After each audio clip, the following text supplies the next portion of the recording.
issue 4 of the Artemis comic book came out last week or this week. They're beautiful. I'm not gonna lie. I am so proud of the story, the artwork. I searched so hard for these, for my artists that did the comics. Like, look at how beautiful. Actually, I should do a Twitch stream with her because she streams on Twitch and she's so talented. So anyways, but yeah, and there's fun pictures in the back from the Artemis story. Anyways, but yeah, I'm so proud of these books.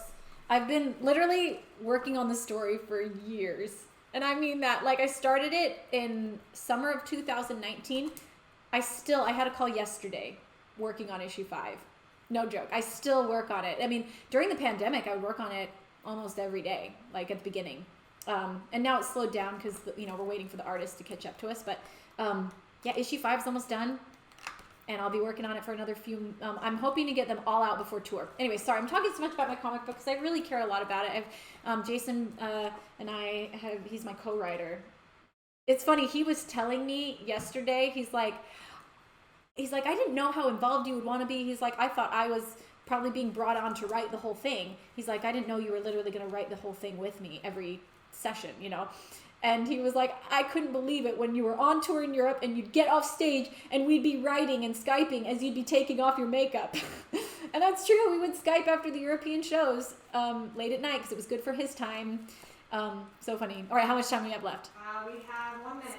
Okay. I always ask you right at 1 minute. It's like we've got it down to 4 minutes. Okay, so again, you can get signed albums, Christmas album, Shatter Me, Artemis, and Brave Enough. Also, like I said, my comic book, I'm really proud of it. I've got those. Or you can get some of these fun things that are just, like these are these cute little tutus that the dancers wore on stage. This is from the Home for the Holidays. It's a little pajama, like nightgown shirt thingy. That's so cute. And they danced in this on the opening number. What else do we got? We've got a pair of drumsticks. We've got this fun little bow that I made and wore to red carpets. We also got this hat from Home for the Holidays. Anyways, there's fun stuff. 15 seconds. And yes, if you're like, Lindsay, we don't want your crap, then you can take something signed merch. So, but 10 seconds. 10 seconds. 5 seconds.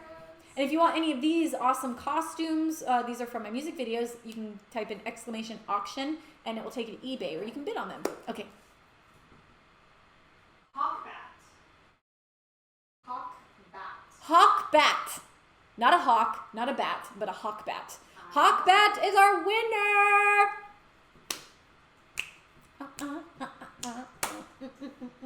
Alright.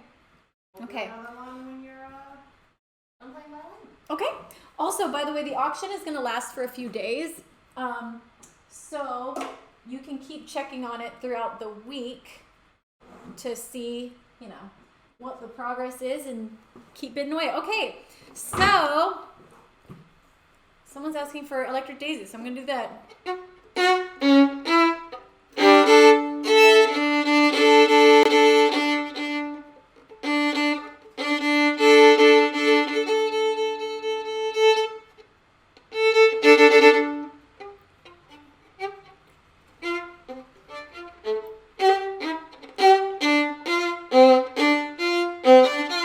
Wait, what key is it?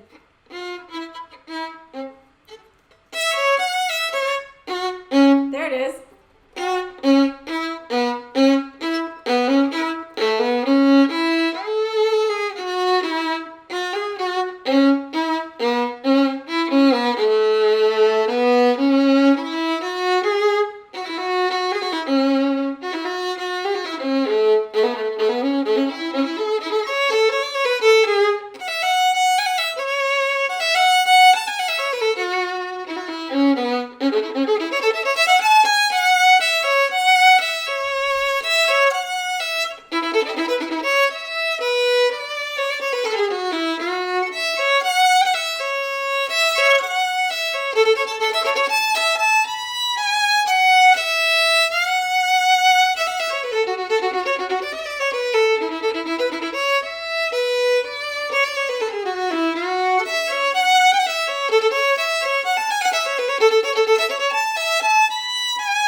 gifted a lot more subs. Hold on, let me go up here.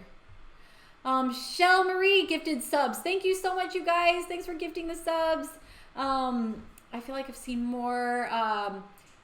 Mercenary X30X subscribe. Thank you for your subscription. And also thank you guys. Just thanks for hanging out. You know, like thanks for being here. It really means a lot to me. I've found a lot of joy through the last few months being able to do Twitch. So just thanks for being here and hanging and chatting. Okay. My mind's blanking. I see your requests and I'm thinking about it. I remember someone asked for Dark Side and I was like, how the heck does Dark Side start?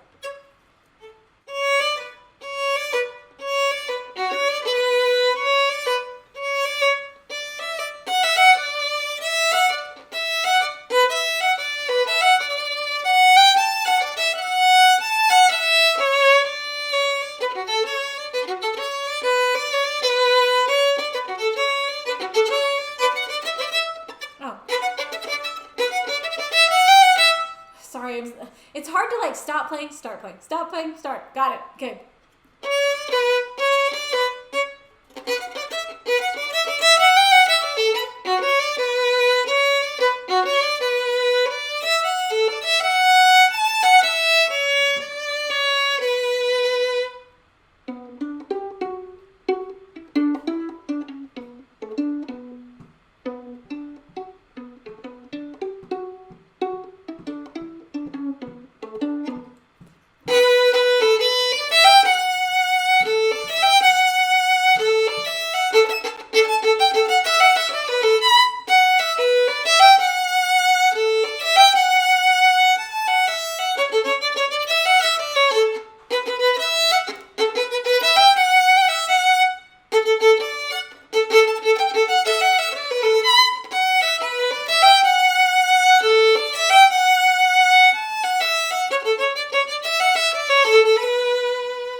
Comments in here. First of all, Marie Evandam says, "Oh my gosh, this is so sweet. You said you were incredibly kind to me in Tilburg when I was too sick from Lyme disease to go to your concert and gave me a meet and greet.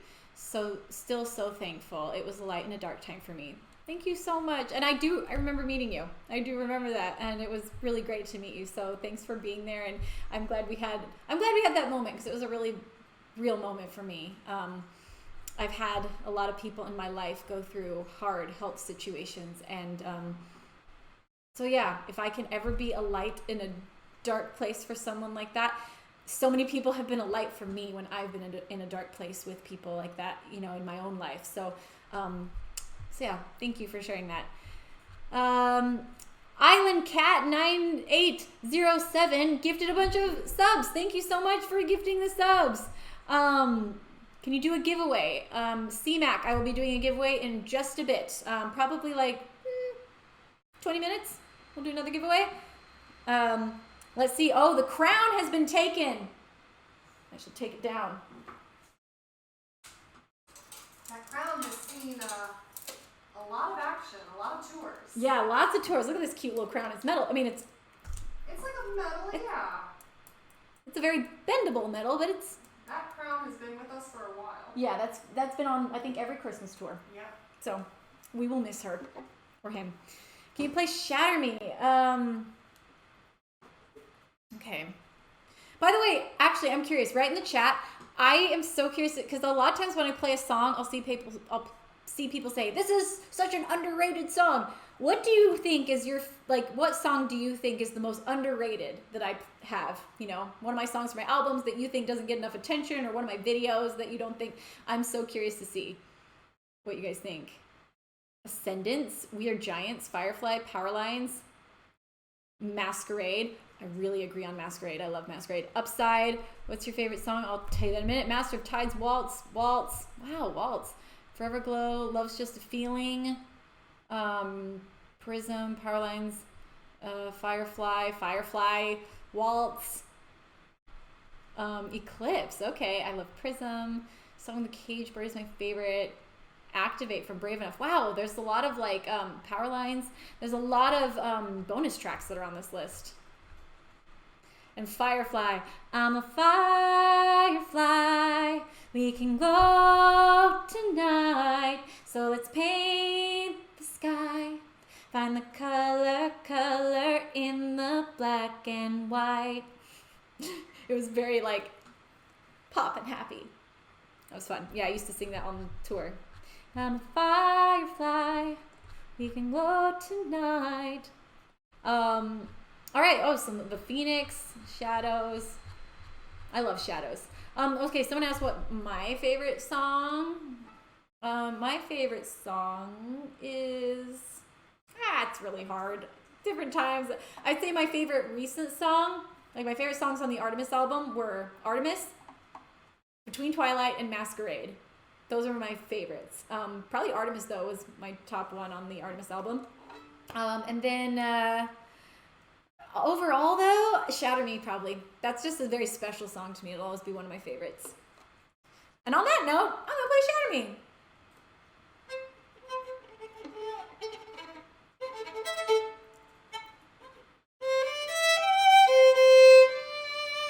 I should first explain. This is the song I wrote about a ballerina who is trapped in a snow globe. And you've probably heard me tell this story a million times if you've been to one of my shows or my streams. But... I don't know. I'm still going to tell it anyway because I think it makes the song mean so much more to me when I think about it as I play. But when I was anorexic years ago, I saw this little snow globe and it had a ballerina spinning in it. And I felt so trapped at that time in my life. I felt trapped and suffocated by anorexia, but I was too afraid to leave it because I didn't know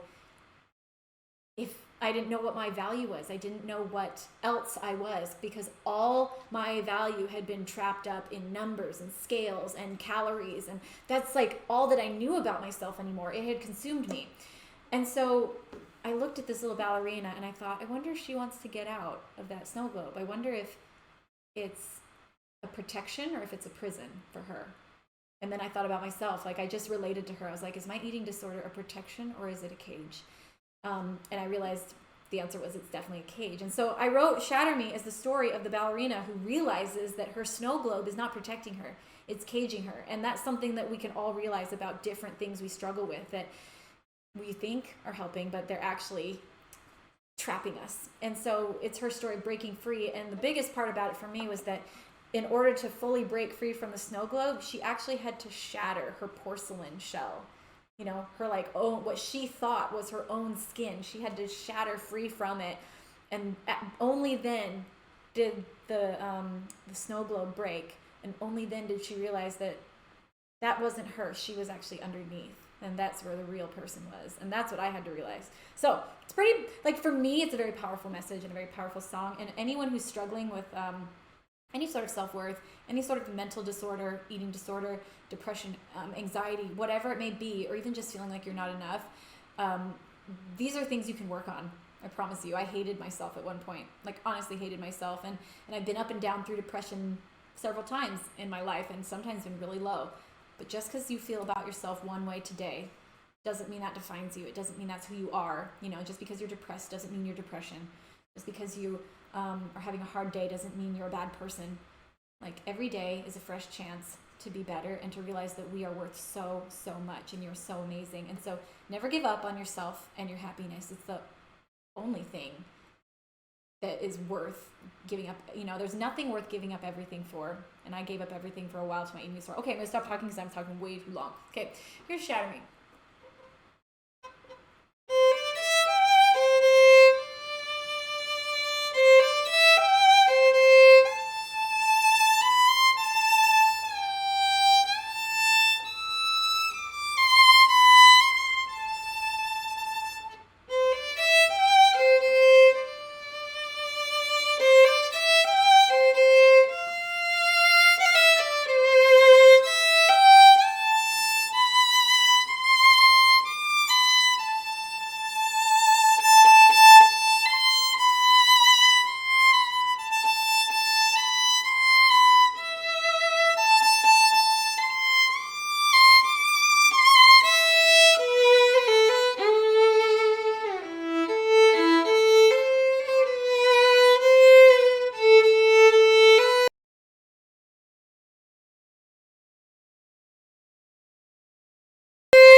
Camera froze. Yeah, I think so too. I noticed something hiccup. Should I just like Yeah, let me come over. technical difficulties, everyone? No I thought worries. it was on my end. Let's see. Oh, There we go. easy enough. And now you know how to fix it. Okay, thank you. I'm still learning, guys. I'm still a new streamer. Okay, I'm gonna continue on with that song. Someone was asking what it's called. It's called Shatter Me. Also, Lizzie Hale sings on the original version of it and kills it. And by the way, she and Evanescence, so Hailstorm, Lizzie's band, and Evanescence, Amy's band, they're going on tour together this fall. So please check out that tour. They're my girls. I love them so much. So shout out to Lizzie Hale for singing Shatter Me. Okay, so second verse.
Oh my gosh.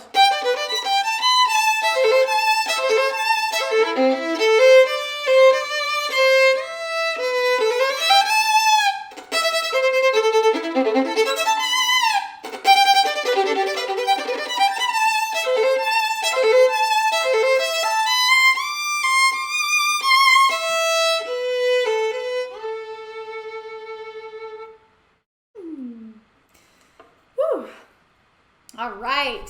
Yeah, the drop on that song is really fun. I like enjoy playing it. It was really fun to write too. I was like, I'm just going to shred. I'm just going to shred. It's funny how every album I feel like I wrote slightly differently. Like, I feel like now I've gotten too much in a pop sensibility mindset, and I write a lot more, I don't know, like, what would a pop artist do? And I'm trying to get away from that now. I'm like, I want to shred. I've written with too many people. I'm like, it has to be simple and singable. I'm like, no. Is it? Move on to costumes, or you want to keep playing? Oh, is it costume time? It could be. Should we do one more giveaway and then costumes? Let's do that. Yeah, okay, guys. So we're going to do one more giveaway. And then we're going to do costumes for a little bit. And then I'll play after we do costumes. So, yeah. Are you ready? Yep. Type in exclamation giveaway into the chat. And we will be giving away some fun things. I'm going to show you some of the stuff we're giving away. So, the crown got taken. So, we still have dancer skirts from Brave Enough, hat from Home for the Holidays, shell purse. We also have comic books. My book, Pirate at the Party, has been taken, sorry. But we still have some comic books left. Again, issue 4 just came out, so you can get that on my website. It's really good. I think issue 4 is like the prettiest one. So, I mean, I don't know. They're all really beautiful. Like, I'm just so happy with the artwork in this. It's amazing. Woo! Honestly, normally comic books are not this pretty. US based. Oh, I keep forgetting. We can only do the giveaway to US based people. It's a legal issue, and so I'm so sorry. It makes me really sad. But if you have a friend or family member in the States, you can give us that address and we can ship it to them, and then they can ship it to you. Just legally, I can't give out an auctioned item to people outside the States. I could get in trouble. So we don't want me to get in trouble. But anyways, albums. I'm gonna sign all these things. Woo, woo, woo, woo, woo.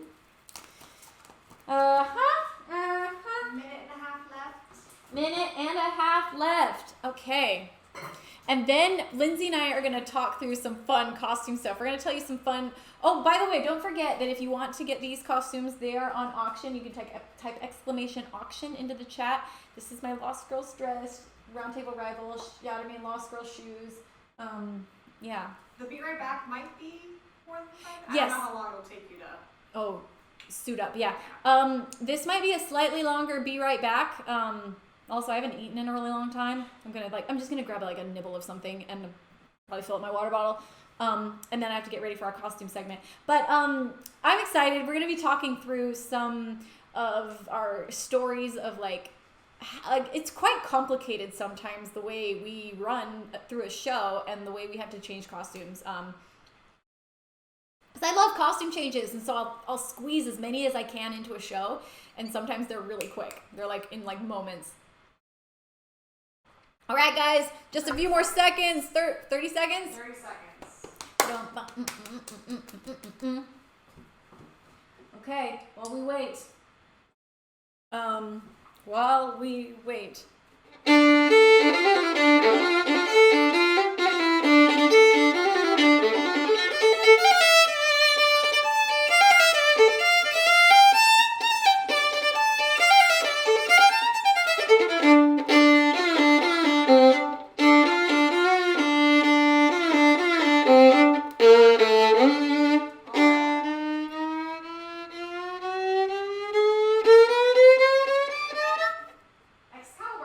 Excalibur! Whoa, this is Excalibur. Excalibur is our winner. So let Lindsay know what item you would like.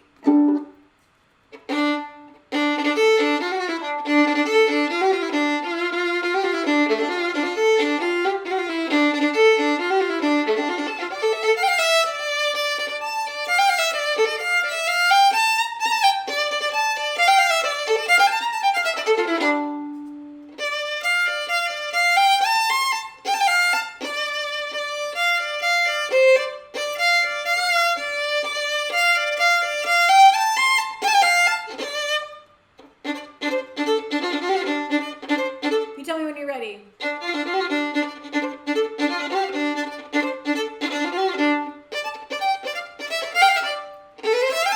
What's on Monday? Someone's asking. I already forgot. So it's either Monday or Wednesday. Follow me on, follow my Instagram story. I'll be announcing it. Lindsay and I are literally going to be working. We're going to talk about that a lot in a second, actually. So Lindsay and I are going to be working on actually like strategizing, like working on the costumes. Yeah. Figuring out exactly what we're going to do with them because we've already got a ton of stuff upstairs. So, all right, we'll be back in like a few minutes. So give us a few minutes. Just hang out, chat amongst yourselves. Be back in a second.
So thought it would be kind of fun for us to talk through what costumes need. So as you can see, I am in, this is actually a very special costume to me because it was made for me on Dancing with the Stars for my finale performance. So first of all, let's talk about what do we look for in a costume? Oh my gosh. I think that the way to answer that question is to talk about the costume you had prior to this one that we scrapped last minute because it wasn't ideal for what we wanted. Yes. We look for things that come off quickly, come off easily, and don't have a lot of bits and bobs and girth to them. Prior to this costume, it was actually the first tour that I did with Lindsey. Yeah, we just met. We just met, and we had to go on a 5-hour flight together to Orlando and back for pre-production. And Lindsey was showing me the costumes, and she showed me the one that she was going to wear, and you look like a grape. I looked like a giant grape. Yeah. I mean, in concept, it was a great idea, and it was too bad because luckily it wasn't super expensive, but it was a custom-made piece. Yeah. But it was so big that as I played, it was just like... And I didn't know Lindsey well enough at the time to be like, you shouldn't wear that. So I was like, oh, it's lovely. So I was like, what do you think? And she was like, she's like, you, and I was like, tell me the truth. Do I look like a grape? And she was like, kind of. Yeah, a Fruit of the Loom. Yeah. So, yeah. The solution was I hadn't bought this from, like, so for Dancing with the Stars, you have to buy the costumes. They don't just give them to you. So I hit up Dancing with the Stars and I was like, this would actually be, the show was starting with an orchestra. I was like, the show did have an orchestra, so I was like, this would be a perfect starting costume as the concertmaster, costume. So I hit up Dancing with the Stars, but the problem was with this is sometimes the way it's really hard to design costumes because one, this costume was originally, it was longer. It was a pair of shorts. Oh, that's right. Let me scoot back. Yeah. So this originally was a pair of little shorts like this, and it was shorter because it was these short little shorts. But we had also, it had no fabric here. And the reason we added the fabric was, well, one, to get it on and off quickly, we cut out the shorts and I had someone just adapt it to make it a little skirt. And then we had them add fabric here because after the 2 numbers into the show, there's a moment where we're playing Moon Trance. Sorry, this might be really boring for you, but I think it's interesting. If I was someone watching, I would be really interested in this because I like the creative process. But so we played Arena, then I don't remember what the second song was. I think this was the second song. Is it? Yeah, I think I'd play Arena, and then and then Moon Trance would start. And so for most of Moon Trance, I'm in this costume. And if any of you were at those shows, the dancers are rolling across the stage these big, huge tombstones. They're like massive. And there was especially a really massive one. And, so they would roll across and it looked kind of creepy, like they're moving and some of them are skeletons walking around. And so in the middle of the number, it's almost like they get me. And so the tombstone rolls by and then I disappear because I start walking behind it. And you can play Taylor. Yeah. So Taylor is on stage.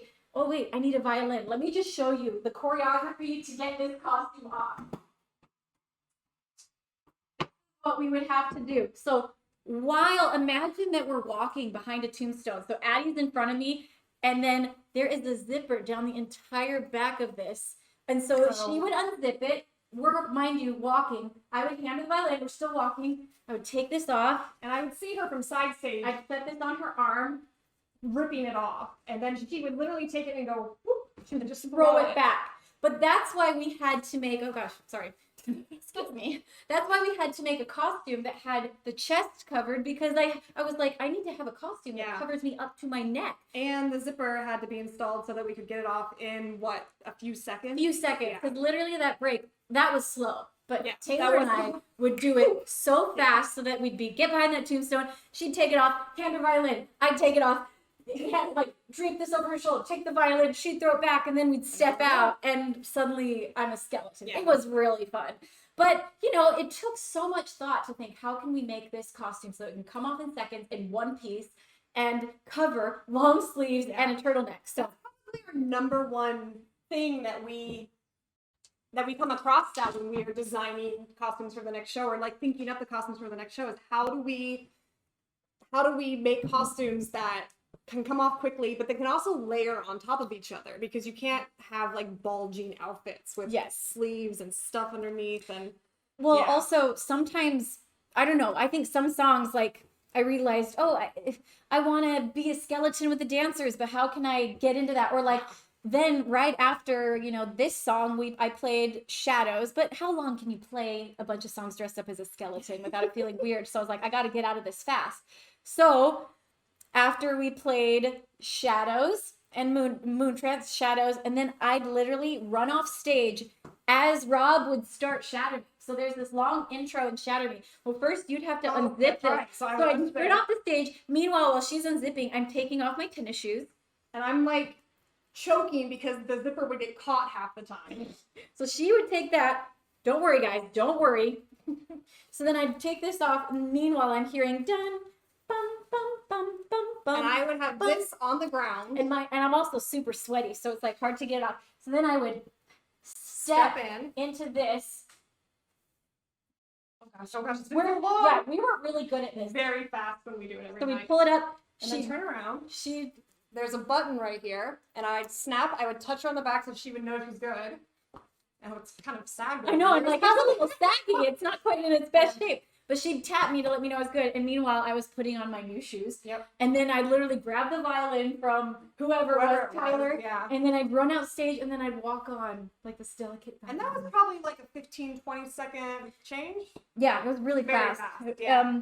And so, but the thing about that one and a lot of cuts, like the two we've just shown you, were literally done in a way that there's no wiggle room. If I don't make it out there, the song just kept going. And luckily, I don't think, like, sometimes I'd barely make it. Barely. Or I'd start the song off stage and walk on playing. Yeah. Also, you can see this costume. This is why.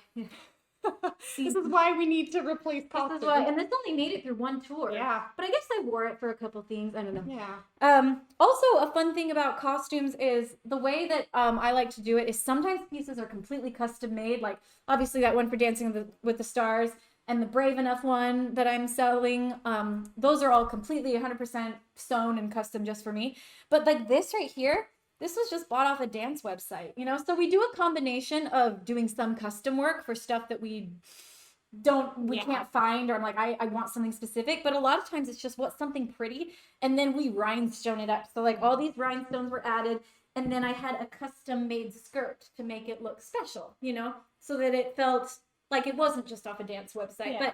But that's a lot of, and like Lindsey and I have been combing the internet for the last few weeks looking for costumes for the new tour. We start with like, okay, so we know for this song we want something that's like this idea or this color or maybe this like fit. And so we'll just start searching, you know, dance websites for something with those terms. Yeah. And then we'll take screenshots of those and kind of drag them over into what our stage looks like to get the visual of what those costumes are going to look like against that. We actually do sometimes we'll put screenshots from the video wall. Mm-hmm. So I'm like, okay, is this matching the colors of that video? Or sometimes it's like, does this match the intention of the song? Like, and so yeah, we will do a combination of buying pieces offline or in stores, and then we always have the intention to add to them. Like, we're gonna put rhinestones on them, or we're gonna add lace, or we're gonna, so you're taking things that are very basic, and then so actually on our next stream, it's either gonna be Monday or Wednesday, you'll get to see some of that. We'll have some pieces that are just pretty basic pieces, and we're going to try to make them look awesome. Yeah.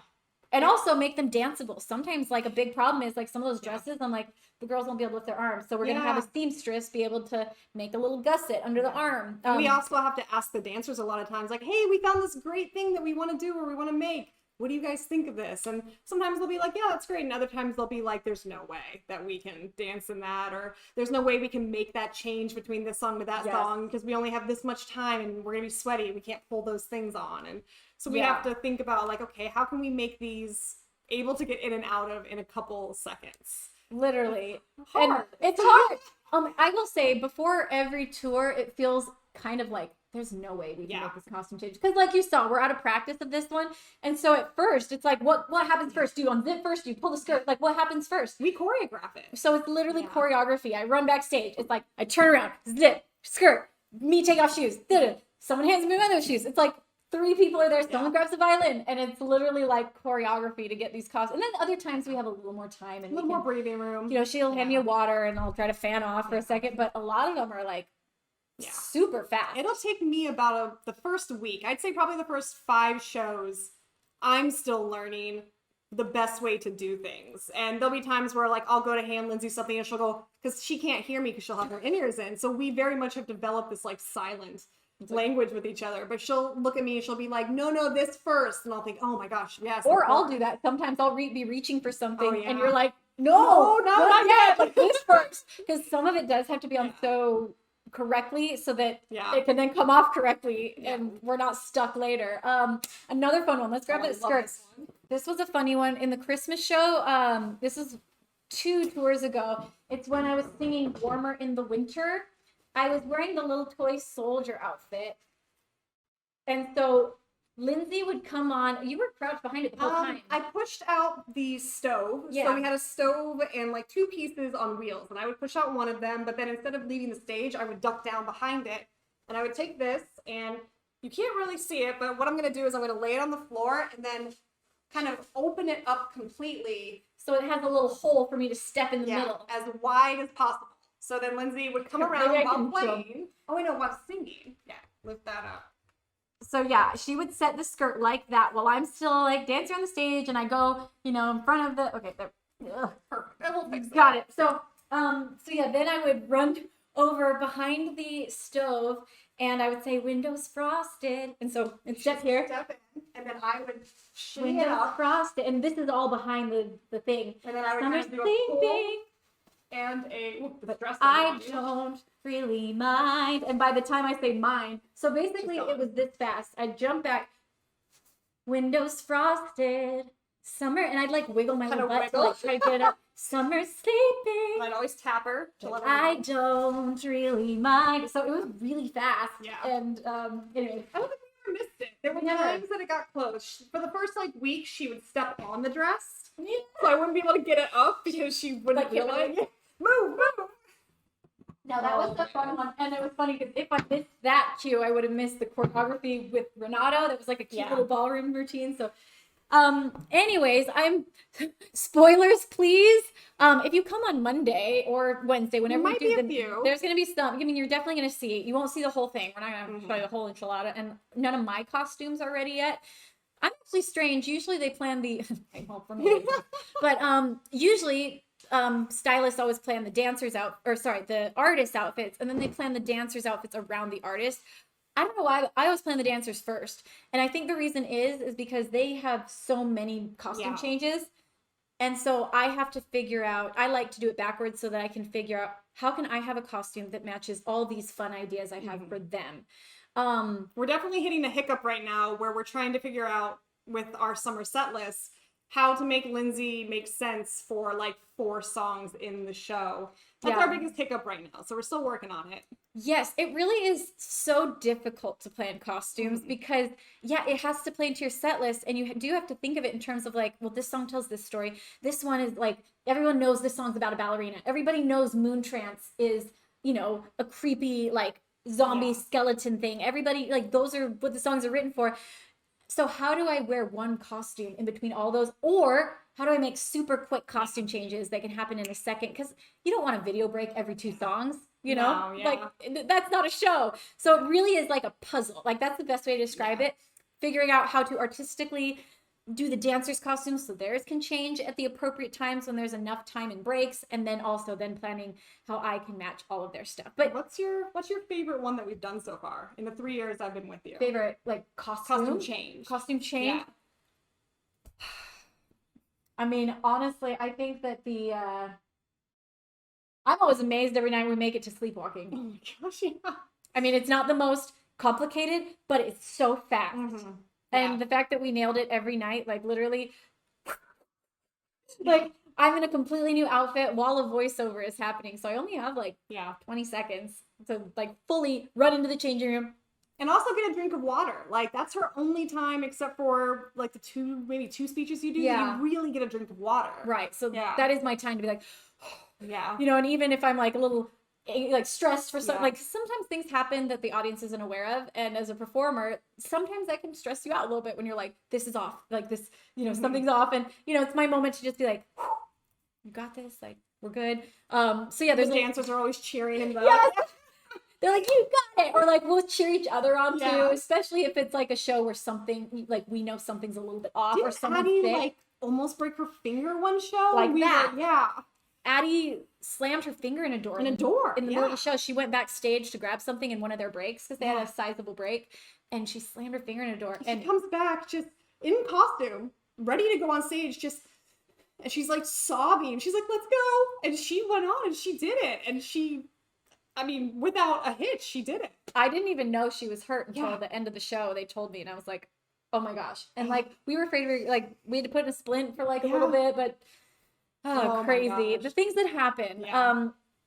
There's funny things too. Like I remember one time the dancers were playing tag on stage. Were you there for that? Yeah. Yes. So they were doing their choreography, but they'd be like, tag. Like, so, And then- yeah, they'd know who was, well, they didn't always know until they got like, and then they knew, dang it, I knit. And so through the whole show, and it could only be on stage.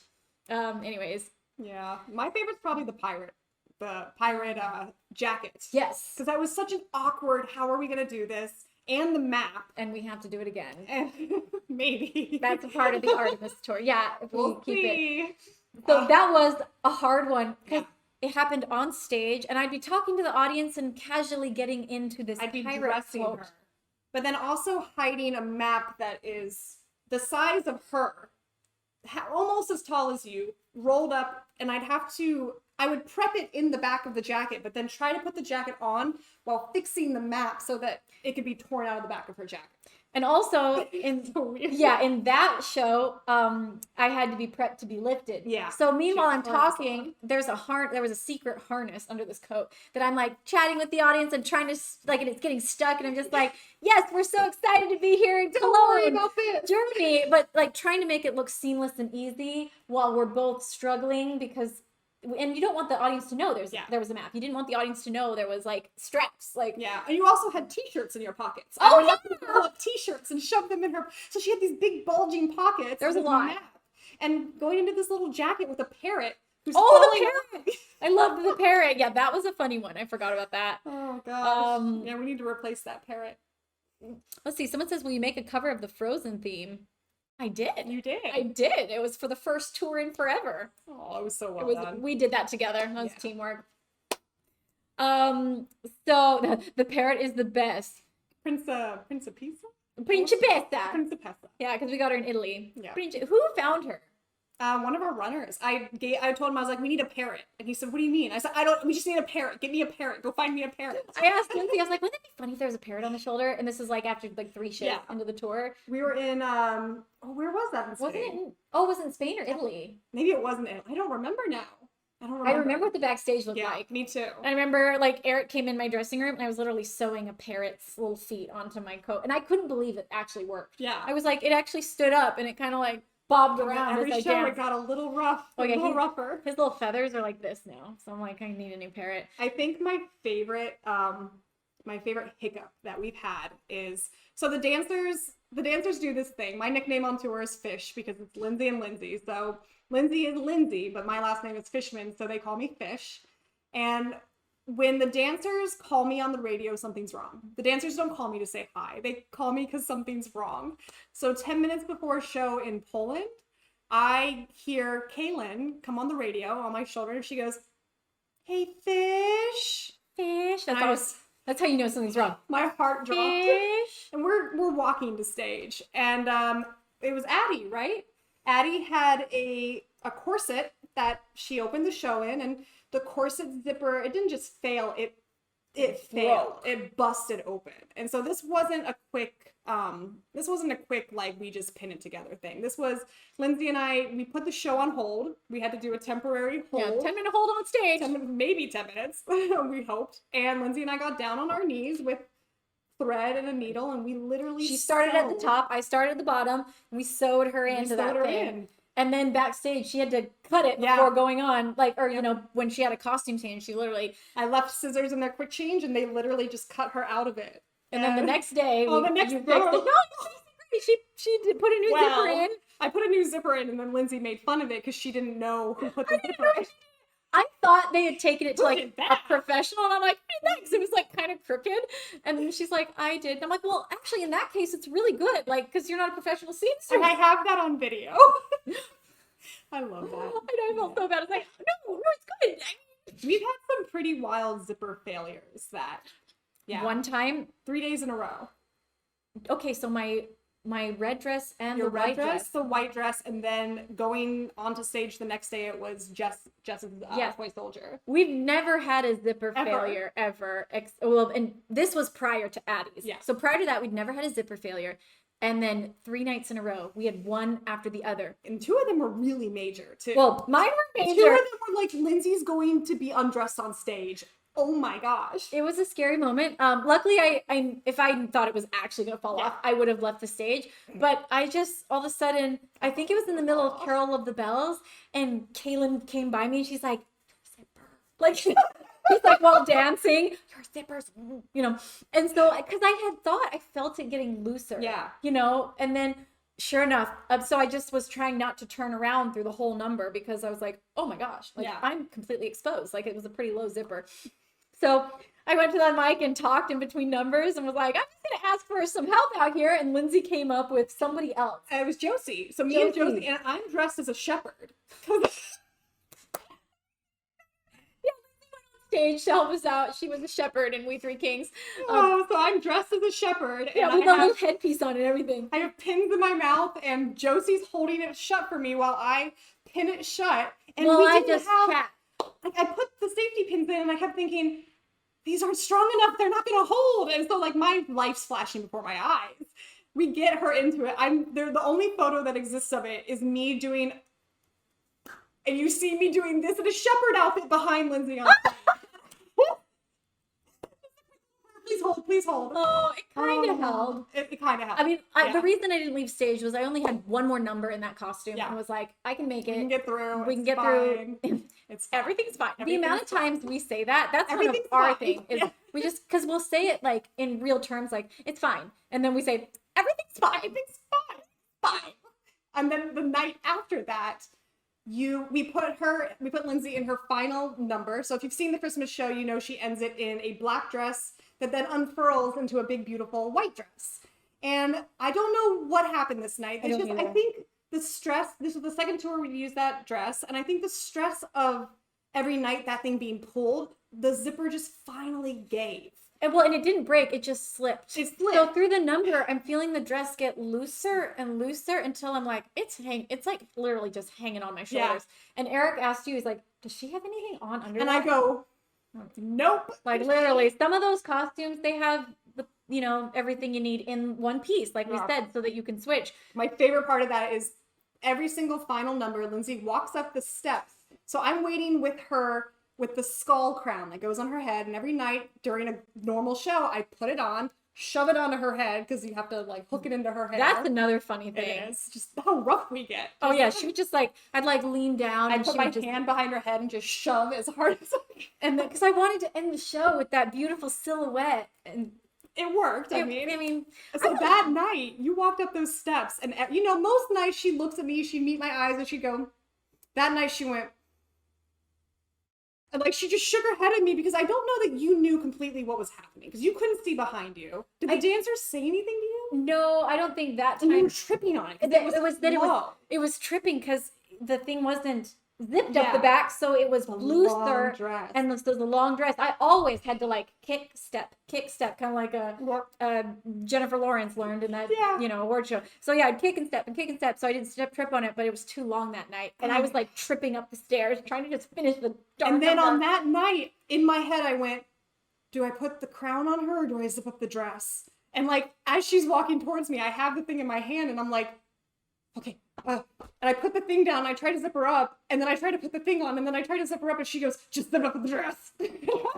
Like, well played, just zip up the dress. That was the only night we didn't get the crown onto your head. Oh my gosh. Oh, there's so many funny moments. Yeah. I mean, funny now. Yeah, funny. That one was actually stressful. Like, it was so stressful. Because I'm literally like, I've just got to get up these steps. Like, there was nowhere to go. I was like, I'm on stage, halfway up steps, my dress is falling off. Yeah. And I'm I'm naked underneath. Yeah. And then the next night, hey fish, and just this whole toy soldier zipper just flew out. And I looked at everybody and I was like, who's doing this? Who is the zipper fiend? Who is someone's messing 3 nights in a row? How does happened? Oh my god. We should look at some. Hold on. I want to see if there's any comments after you guys have heard this. The dress document or the dresser documentary. Yes. Oh. Honestly, I could tell you stories for days about costumes and costume mishaps. Yeah. Love this stream. Great stories.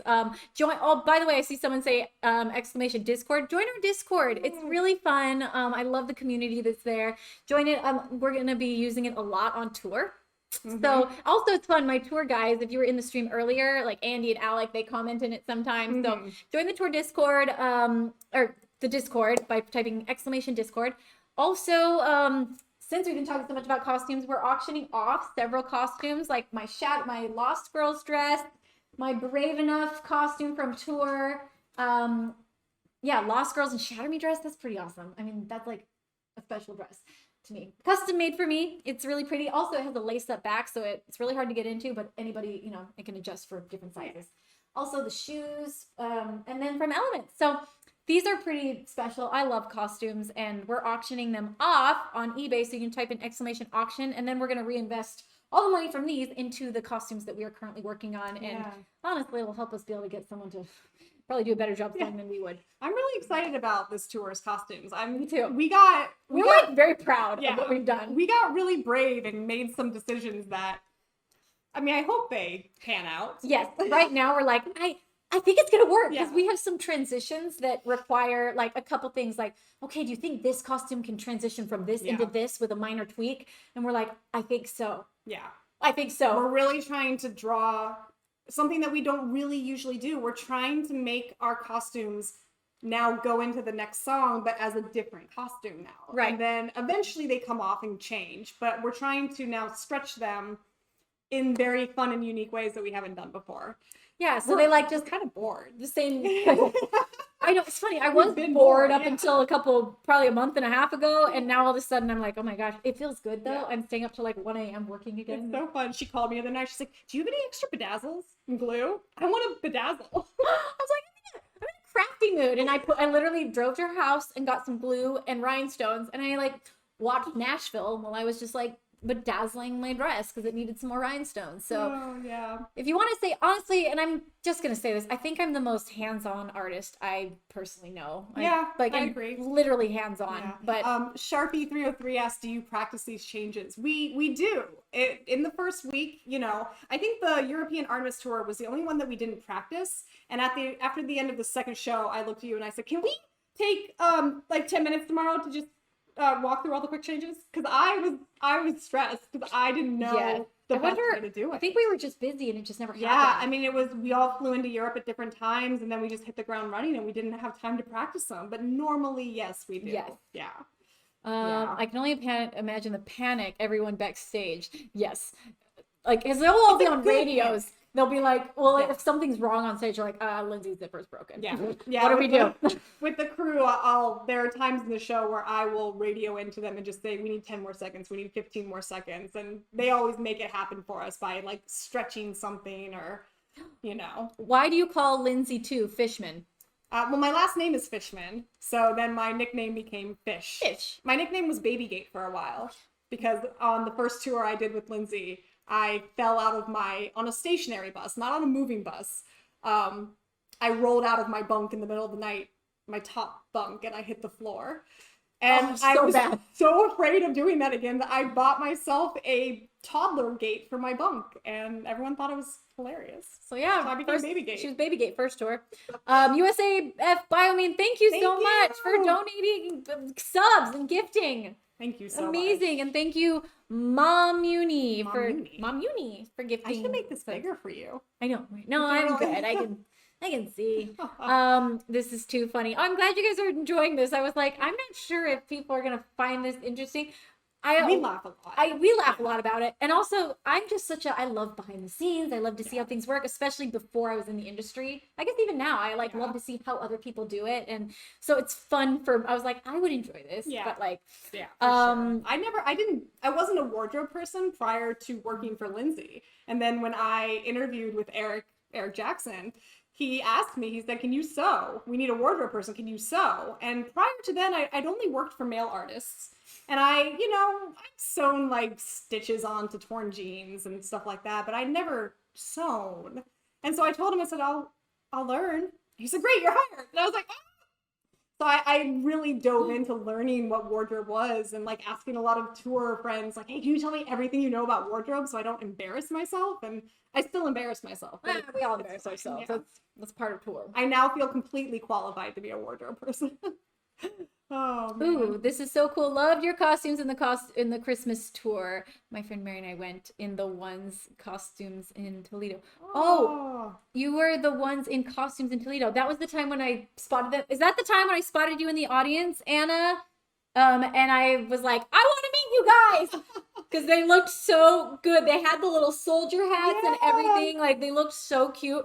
And so I had them stand up in the audience. They were like in the balcony, and I'm like, I want to meet you after the show. And so I think my security guard went out and brought them back after the show, and I got to meet you. I want to see if that was. Yes, it was. That's so cool. That was cool. I do not. Who's that? Maureen. I do not sew for fun. I want to, but I get really frustrated. I know you sew for fun, right? So yeah. I used to be actually a really pretty good seamstress. Like I made all my Halloween costumes growing up, like everything from cotton like candy. Yeah, well that just the cotton candy. But like I made a kangaroo full body costume, like with a nose, a head, a thing, ears, when I was 8 years old.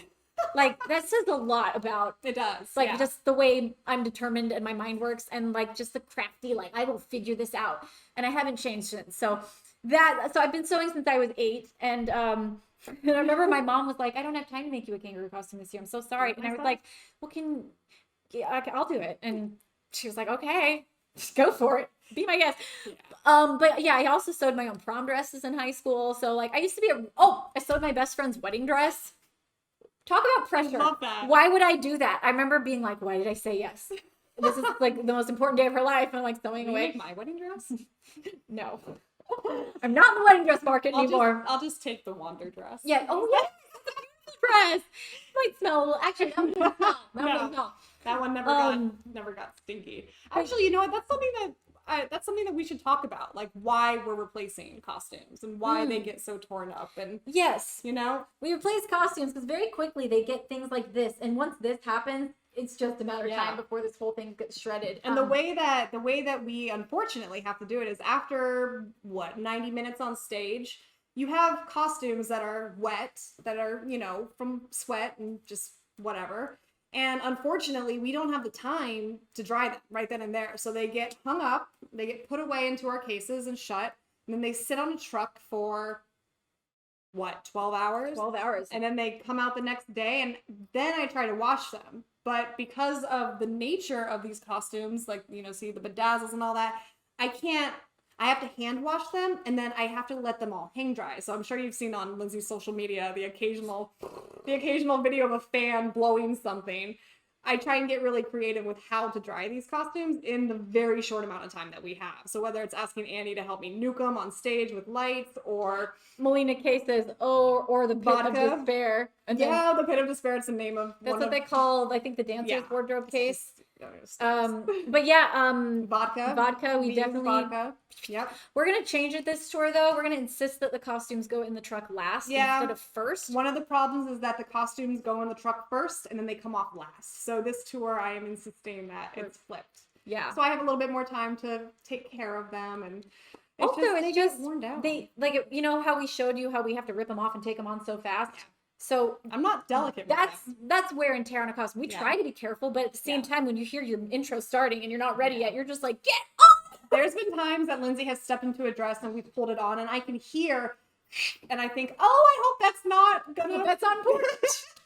I hope that's okay. Bye. Oh my gosh. Soak the dress in rice. It should dry fast. Just imagine having a huge tub of rice. Every single day I need to have a fresh tub of rice. 10 pounds of rice. Hey, please. Eric, can you advance? That's a great idea, though. Like, in theory, it's a great idea. By the way, I just did a rice rinse with my hair yesterday, and it feels so smooth. It feels really nice. Yeah. So I recommend it. All ladies, do a rice water for your hair. Maybe those fans tear them too. Maybe. I just know that it's rough on tour with Yeah. costumes. They're getting super sweaty. We're running and jumping and dancing. And we do reuse a lot of things. Yes, you know, we we do. get new costumes, but we also reuse a lot of things. So they've seen multiple tours. They've seen Yeah. ice cold weather. They've seen 100+ degree weather. They go through a lot. And unfortunately, a lot of our costumes weren't necessarily built for tour, which we found was a problem that we didn't realize was going to be a thing until it was a thing. Yeah, we just realized they were nice costumes Very built out nice. of cheap material. Yeah. Like it's like they took something like this and bedazzled it so it became a nice costume, Yeah. but it was the base of it was, Yeah. and Which is usually great that's for one show. right. And but- for music videos. Yeah. We're hoping that these next ones. We're really proud of what We're we've done. very, very We're proud. like super excited. I'm like, I think these costumes might even be better than. I feel like the dancers might get a little frustrated with this tour, but Well, they were frustrated with us last tour. they're They always are frustrated. like, guys, like, but we're like, hey, It's fine. You're fine. We're fine. You wear this for 2 songs. You can handle it. You're fine. Oh my. Okay, I'm trying to think. Everyone's saying they love, if ballet dancers freeze their costumes. Can I ask for a chilled? Do you think we have room in the trucks for like a chilled freezer? Or just a cooler, an ice Yeah. cooler. Let's see. Have you had to try to tie my shoes in a corset? Huh. I know that we've had a lot of. Oh, I see what you're saying. Bend down and tie my shoes while in a corset. So Oh. on our last In tour, a corset, right? I think I know what you're talking about though. Yeah. Anytime you try to bend down, if you're in a corset, it's like you can't bend in half. And so Yeah. that's actually one of the reasons the dancers hated the tour costumes last year was because for the first like Because of 4 corset. numbers, they were in all of us Really actually. tight Me corset. and all the dancers were in these corsets that were beautiful. And we were all so excited about them until we were 2 shows in. And we're like taking the boning out of them, but it still didn't help. And so like trying to like, the girls are like dancing and jumping and I'm like leaning back and just like, come on. And they were very, very hard to clean without ruining the leather. So like all along here, they would just degraded so fast. So fast. Lindsay always kind of gives me a little bit of a heart attack when she's tying because she likes to tie her own shoes. I am not a good shoe tire because I don't know how tight. I was just gonna say it's like kind of it's like a personal thing with your shoes when But you're you about to get dance. it. I mean, you as you're walking on stage, you're finishing that, and I'm like, go, go, go, go, go, go. Oh my gosh, it gives me anxiety every night to watch Lindsay tie her own shoes. Really? Because if you don't do it perfect, you will undo it and do it again. Oh yeah, because there's nothing that like it's so distracting to me Yeah. if I'm on stage playing and my shoe's too tight. I know that's like weird, Yeah. but it's just like it's hard for me to dance. It's hard for me to focus, and then I'm like, oh my gosh, I think my foot's falling asleep. Like or if it's too loose and I feel it like slipping. So it's very important. I'm like really trying to get it right. Hey Linz, yes. Typical tour day. How does it look? Both of our days are very different. Very different. You first. My day, I sleep in most days. I'm not gonna lie because, of course, I can't even describe to you when you step off stage. You're pumped with energy. Like the adrenaline is like real. It's like a drug. When you're a dancer on stage. Yes. Not the same for crew. Yeah, the crew's exhausted. Me, the dancers, the band, we're like, woo, we're like jazzed. And so it takes a while to come down off of that. So anyway, so I sleep in for sure. I usually roll into the venue. You're still pretty early though. You come in like at 11 or noon. Like that's still pretty Not early. noon. I mean, if I feel really good about myself, if I wake up at 10 and then if I'm pushing past 11, I'm like, no, I feel bad. But the dancers will sleep till like Dancers will sleep until like 2 until sound check. Yeah. Gosh. Oh wow! Thank you for all the subs, UT Facing World. Thank you. Thank you. My goodness. 20. Are you from Utah? Utah Facing Worlds? Maybe I don't know. Yeah, the dancers wait until about sound check, And then the they'll come band in. the band sleeps in decently. Yeah. Drew comes in pretty early, but Kit will sleep in. Yeah, because I mean we're up. It takes a while for that adrenaline run. No shame. No shame. Yeah. I'm if I sorry. could sleep in, I would. I'll stop disclaiming. Also, you don't get the best sleep on a bus. No. You're kind of like I wake waking up probably 4 to 6 You're waking up multiple times a night. Yeah. So your sleep's not great, so you need more of it. Anyways, So then I usually come in, I'll do anything from like on the last tour, I spent a lot of time working on my comic book, like a lot of time working on the Artemis comic book. By the way, issue 4 just came out and it's really good. So you can get all my comic books. But yeah, I've spent a lot of time writing that story. You come and hang out in the production office with Eric and I. Yeah, I'll go in there. And visit with people, and sometimes I'm like, you or I are fixing costumes. Like we'll like tack up costumes that have like something has happened to, or make hats for dancers. Yeah. That's another funny story. We'll tell that after this. I know. But then I also do interviews. So like when you're on tour, you do interviews, not just like, you're not trying to just get big ones. The most successful thing to do is like local interviews. So that means you have to do a lot with like radio stations and the local TV and stuff. So I will either sometimes go to TV stations, or I will be doing phone interviews with like the next venues. And so I do a lot of interviews, trying to promote the tour. Sometimes I'm editing videos. I mean, it's just anything. You're definitely busy during the day. Yeah, I mean, I like to keep busy. Yeah. And sometimes it's making little edits. Also, I'm going to be especially busy now because I'm trying to keep up with social media in a different way now. I'm doing a lot of TikToks. That takes a lot of time. And I'm trying to do them multiple times a week. And we're going to have so much fun doing this on tour. So much fun. Yeah. Also doing shenanigans. That's important. I'm looking into a way that we can do Twitch like mobile so that we can go around venues and terrorize people. So not only am I going to be making tour TikToks, but also I'm going to be, I want to stream. So I'll be streaming around the venue, like running around and hopefully being able to take you guys with me and show you the backstage area. It'll be so fun. And then I do meet and greet. Well, we do sound check. Then we do meet and greet. Then we do the sound check. Then I do like the chat with the whole meet and greet. Then it's time for me to like warm up. I try to warm up for an hour, stretch, meditate. You stop eating at a certain time. Oh yeah. Stop eating and I stop drinking water, and I have to have dinner before 2 hours prior to the show to give yourself time to digest. Learned that the hard way. So yeah, that's kind of my day. Yeah. I'm one of the first ones in the venue, so literally maybe, I don't know, 8 a.m. or 9 a.m. depending on when our load-in is, maybe sometimes 7 a.m.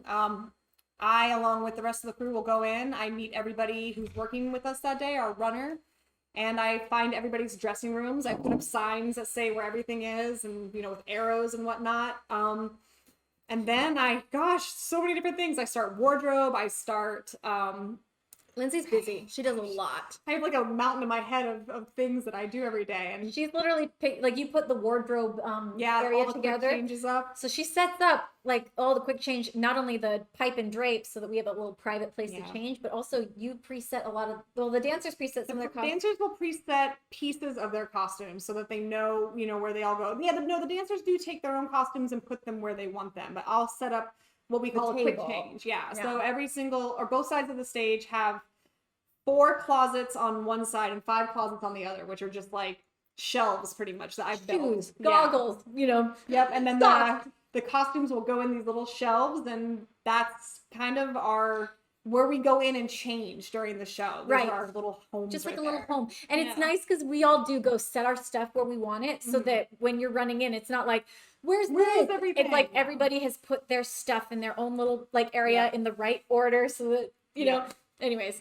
Yeah, it's a lot of fun, but gosh, I mean, she does everything. I keep myself busy with wardrobe. We're going to be doing a lot of filming and stuff this next tour, so I'm going to work that into my day somehow. Which we've kind of done in the past. We have probably like, remember the music video we did where the crew did the dances? Yeah. That was really funny. Yeah. Where the crew choreographed a dance for me, the dancers to do. We filmed that. We also filmed the 80s workout video. We're going to be doing more of that kind of stuff now that I've got. I'm just very happy to be back on the road. Yes. I'm like, I don't know. I've worked for a lot of artists, but I've never worked for somebody like Lindsay. Oh. Yeah. What? I always tell people that being on tour with Lindsey Stirling is like going to summer camp every day. Oh. It's a lot of work, but it's a lot of work that has like joy behind it. And I think this is the only tour gig I've ever had where when I wake up in the morning, I'm so excited to roll out of my bunk, and I'm so excited to go in and get to work. And Well, I totally agree. I love tour. It's such a happy place for, I think, all of us. Yeah. And, when we filmed the Christmas special, we all hadn't seen each other in so long. It was so emotional. It was a very emotional experience. We all were staying in a little Airbnb together, and it felt like the same kind of environment as like being on the bus at night. So we'd film all day, work so hard. Like that was a ton of work. So much work. We were exhausted after every day because we'd film 2 numbers a day. and very long days. so long. And so we get back, we'd be exhausted, but we'd all just like hang out, We'd make chat. dinner and get in the hot tub, and It just was yeah. like, and we were all just so like, people got really emotional that last day because it was like, wow, we didn't know this. yet, and we didn't know when we were Yeah. going to see each other again. And like, I think there was just this, we all loved each other anyway, but forcibly being apart from each other like that, we were like, oh my God, we have the best situation. Like, we have such a good group. Yeah. And it's been really fun. One thing I've loved about, you know, this time is it's made us, like, a lot of times when we get off tour, the people that don't live in LA, like, Yeah. you know, we don't really see them. Like, we'll like have barbecues and stuff for the Yeah. people in LA, but it's been really nice that we've all kept in touch through like Marco Yeah. Polo and Yeah. like, you know, group chats and stuff. So Yeah. We've definitely grown closer in this time of being apart, I think. I think so. Yeah, Yeah. for sure. Oh, the funny hat story. So I've never seen you genuinely annoyed before in the way that you were that day. Really? I think this is the only time that I've ever seen you actually like, wait, is Lindsay angry? I think this was the only day. That was it? That was the tipping point? In my 3 years of being with Lindsay, this is the only time that at least I'm sure maybe other people, but at least this is the only time that I can be like, no, don't say anything. Just let her go. It's so funny because it's, you know, it wasn't a big deal. No. It wasn't a big, so the But fact you were that stressed anyway. it was like I don't even remember first why. or second show, I Yeah. think. So I was, Yeah. okay, here's the thing. You're never ready for your first show. Mm-mm. No matter how many months you spend prepping, you get to that last minute and you're literally staying up all night trying to finish the last pieces. And like, for example, actually before the Artemis tour, I should post it. I have a video of me at like 4 a.m. in my hotel room before the first night or first day of the Artemis tour. And I'm sewing something. I'm sewing, like, I forget what I was sewing, but I was like finishing up some of the little last minute things that the dancers' costumes hadn't quite gotten yet. Yeah. And like, that is so typical of like what Yeah. we're all doing. I'm not quite Yeah. ready. Yeah. But so like think about all that work that goes into making sure that every piece is right. Everything's rehearsed. We're finally ready. And then the second show, Taylor comes in the production office and she's like, Yeah. someone lost my soldier hat. I hope Taylor's not watching. She's like, do they have another one? Do we have another one? And we're like, no, I got in touch with the designer and I said, hey, do you more of those hats? And she's like, no. Yeah, like we should have ordered more. And Yeah. so we tried to look online to see, and it was like, it'll come in a week. Like there was Yeah. no way to get these cute little, just simple soldier hats. Little white tall hats. And so I was like, have the runner go get me some poster board. I need a stapler and I need white gaff tape. And I need a feather because it had to match the other girls. So I was like, I need a feather, poster board, white gaff tape. I think I gave the runner a hat and I said, go, fine. Yeah. And so they came back with this little pile of craft stuff, and I sat on the floor in the production office. So Eric and I was sitting one way and Eric was sitting the other way. And our VIP girl, Olivia, was sitting in the other corner. And Lindsay came and she put everything down right in the middle of the room and she put on Hallmark. You had a Hallmark movie playing. Christmas. So it was like this happy thing playing, but she's like, I'm just going to do it myself. Oh, yeah? Everybody just being like, and she did it. She did it, and Taylor wore that hat for the rest of the tour. Yes, the plan was always, this will get us through till we can get a new hat. We never got a new hat. But I think everybody just kind of forgot about it. And also it looked very convincing. Looked fine. It looked no fine. one, she wore it for the first, I think the first first two numbers she had to wear it, and out in the audience. Yeah. When they're like right close to people. So somebody had to have seen in the audience that was a paper hat. And there was a couple staples in it. And then by the end of the tour, it had been taped back together many times. Yeah. So it was almost like maybe it was like subconsciously me being like, you're going to deal with this paper hat.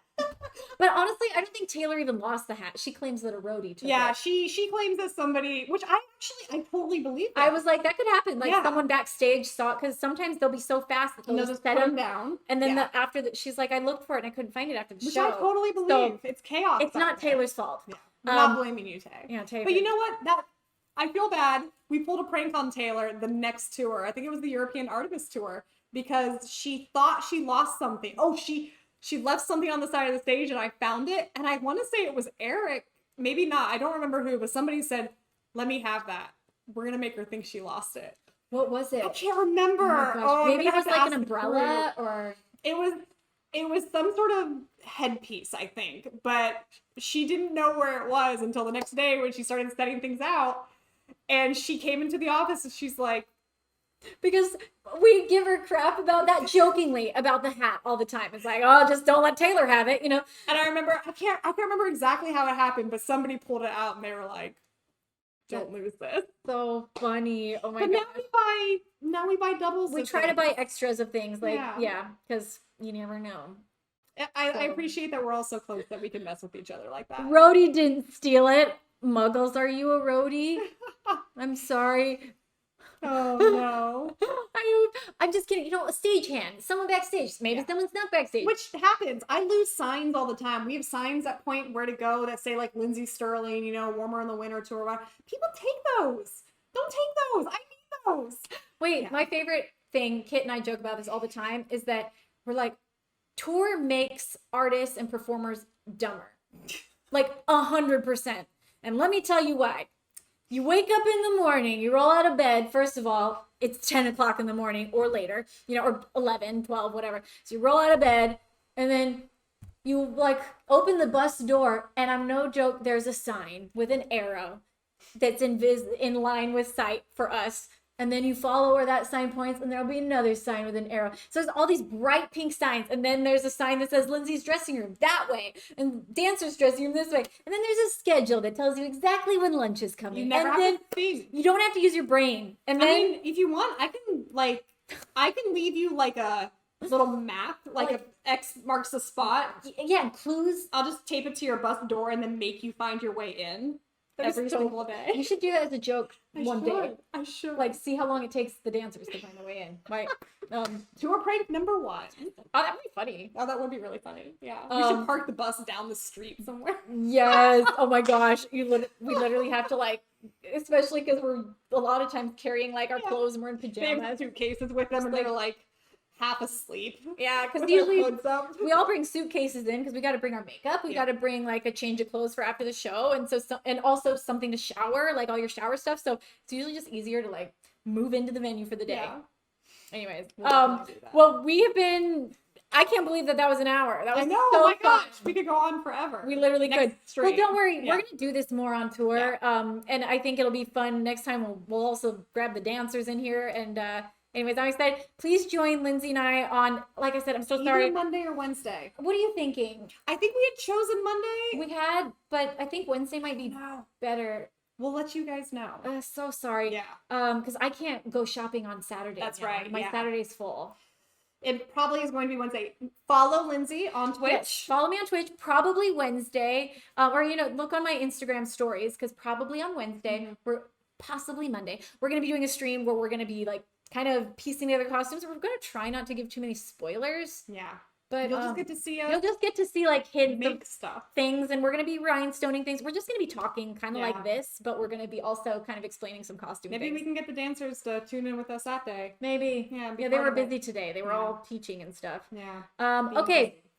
Ready to move on to the next? Ready to move on to the next. I'm gonna play some All right. violin. I'm gonna get out of this costume, so I will see you in like 5 minutes. Okay? Stay tuned.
Okay, we're back. Oh, let's see. Hold on. Let me turn this. There we go. Oh, you see, like, all my. I'm becoming a mess. I'm becoming a disaster. Hold on. I'm gonna make my setup here. We've like moved around a bit. Okay, there we go. It's halfway decent. Okay, so we're gonna do a giveaway now because we haven't done one in a little bit. Oh, did you open a suitcase? No. I mean, that is what it looks like when Lindsay opens her suitcases. Okay. Sorry, calling out. Oh, it's true. Actually, I can't even describe my bedroom right now. It is funny. I just cleaned it, but then when I'm working on costumes for a tour, it's like there's not even there's no point in cleaning my room because there's like bits of fabric and there's like this laying over here to see if it looks good with this, and then I had to take all these out of my storage to bring them up here. There's just stuff everywhere. It's an ongoing process. All right, ready when you are. If you want to count down. Oh, so guys, giveaway starting in 5, 4, 3, 2, 1, go. Type exclamation giveaway into the chat and you will have a chance to win some fun things. I'm so sorry. I know I sound like a broken record, but the giveaway is only for people in the States. It's legal stuff. I could get in trouble if I send things from an auction to other countries just because there's different laws. So if you want to win or if you want to enter and you're from another country, just give us the address of someone in the States. Like if you have a friend or a family member that lives in the States, we can send it to them and then they can send it to you. I know, weird. It's just the way it is. I'm so sorry. Let me show you some of the stuff we've got left. We've got comic books left, and we'll do signed stuff. So these are signed. I will sign them. We have comic books. We have albums. This one just got claimed. Oh, the hat just got claimed. Are you sure it's that red hat and not this red hat? I think it's this red hat. Okay. There was the bunny ears hat, and oh yeah, there's also a bunny ears hat. The other hat just got claimed. Perfect. We also have this fun steampunk hat with like little gears on it. So you can either take a signed item, like I said, like these. Guys, my comic books are so pretty. I'm so proud of them. Issue 4 just came out, but see, look, pretty. Beautiful. So yeah, you can get a comic book, album, or let's see what else we got. We got this little mermaid purse that I wore in the Disney Princess video. We've got dancers wore these on the Brave Enough tour. Like, what else do I have left? Oh, this is from Home for the Holidays. And this one's kind of funny. It's just a bow that I made. And I, like, literally, anybody can make it. I just tied together some mesh. But it's kind of funny because I wore it on several red carpets in my hair. So, kind of funny. Anyways, that is that. Oh, did I say this? Drumsticks from the Home for the Holidays special. So, anyway. Your choice. Also, guys, we're going on tour, so if you want to look at tickets or see if we're coming to a city near you, type exclamation tour into the chat. I'm so excited. It's a U.S. tour, so yeah, it's going to be so fun. We cannot wait, obviously. We got another 45 seconds. Another 45. Okay. While I have you, do you want to pick one of these top 3 for me?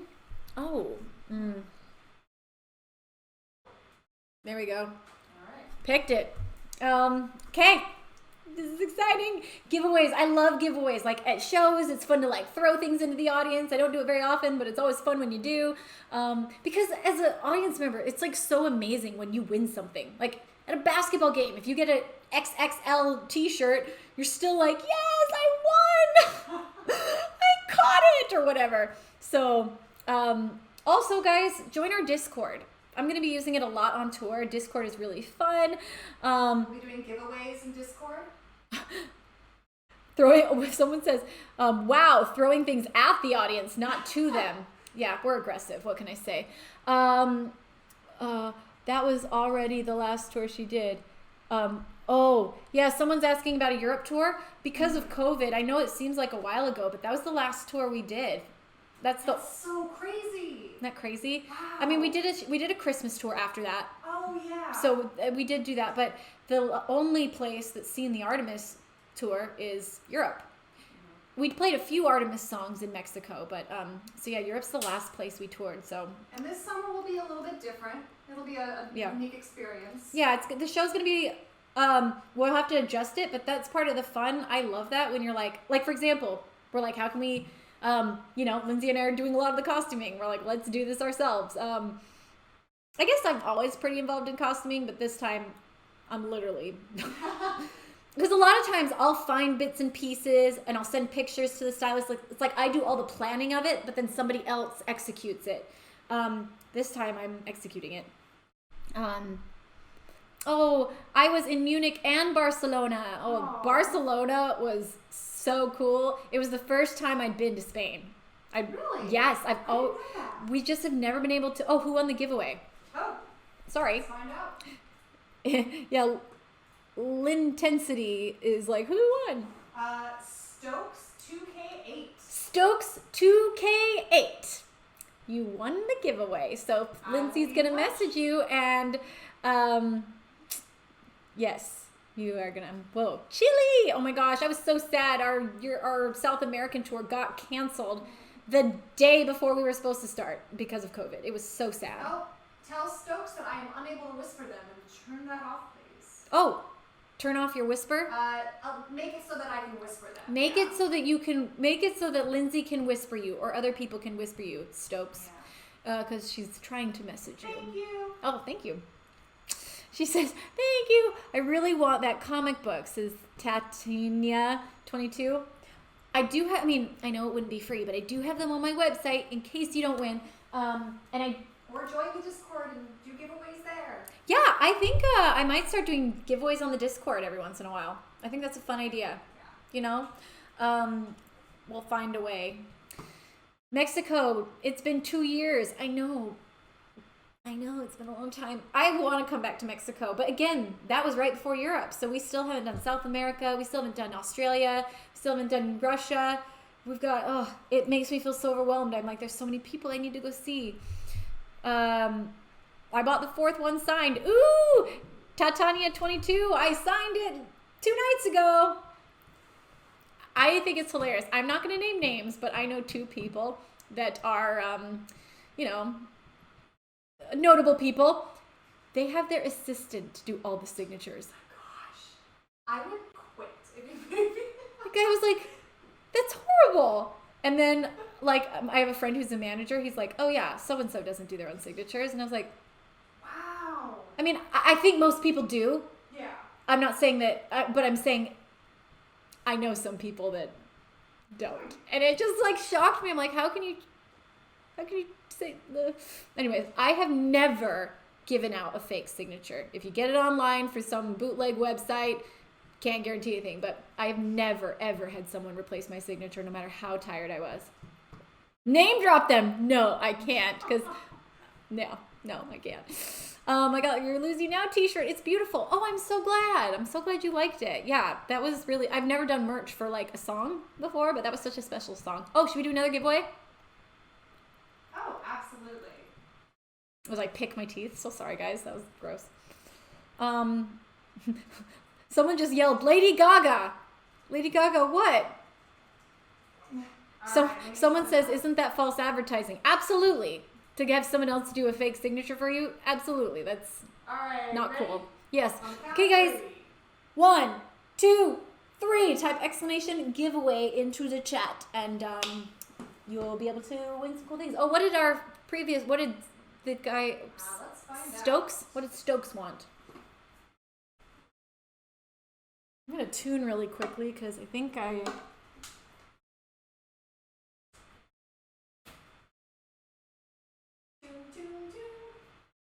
La la la. Sensing that I was out of tune last time. By the way, these costumes are up here as someone was making fun of me because it looked like my bag exploded. No, these are these are previous costumes that are on auction on eBay, which is really cool. Like, this is my Shatter Me dress and Lost Girls. Yes, she's real dirty. I'm not gonna lie, she's looking rough. She's even got like foliage, like leaves caught in the skirt still from running around in the forest. But it's such a beautiful piece and it's like so special. So this is up there, as well as a Round Table Rival corset, ballet shoes from Shatter Me and Lost Girls, Brave Enough Tour, and Elements. So that's kind of fun. You guys can get those. 2 minutes. All right, 2 minutes left. So yeah, you can type exclamation auction in the chat, and that will take you to eBay where you can bid for these if you so desire. Okay, don't mind me. I'm just gonna make sure I'm still in tune.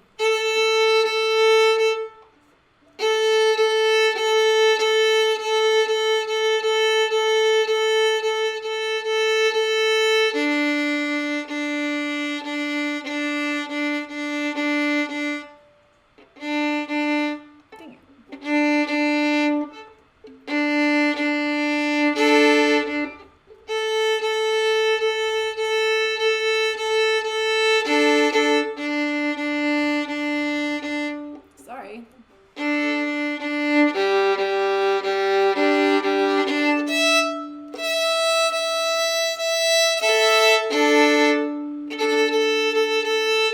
Okay. Okay, giveaway, guys. So we got comic books, we got CDs, we got, and I'm gonna sign those. We also have these fun little things of mine that I've been showing you guys. There's a tour hat left. There's this tour hat. There's this from my Disney Princess video when I was Ariel. Brave Enough dancer costumes. So much fun stuff. So, may the luckiest man or woman win. Okay, do we have a winner? 15 seconds. 15 seconds.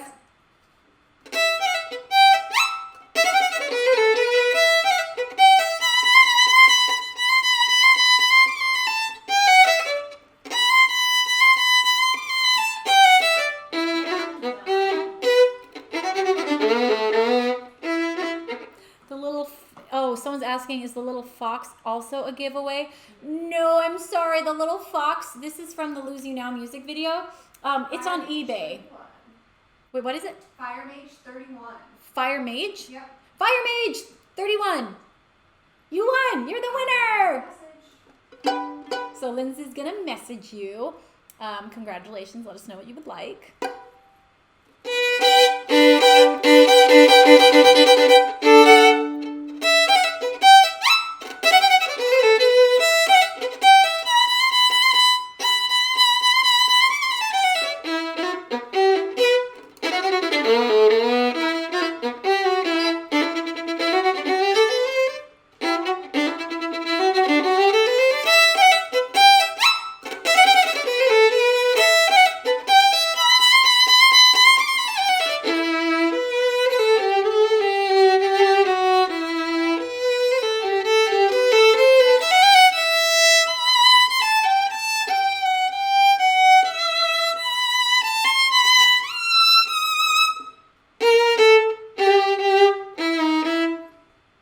No one asked for it, but I gave it to you. Actually, someone was asking for it a lot in the last time I played, and I didn't get to it.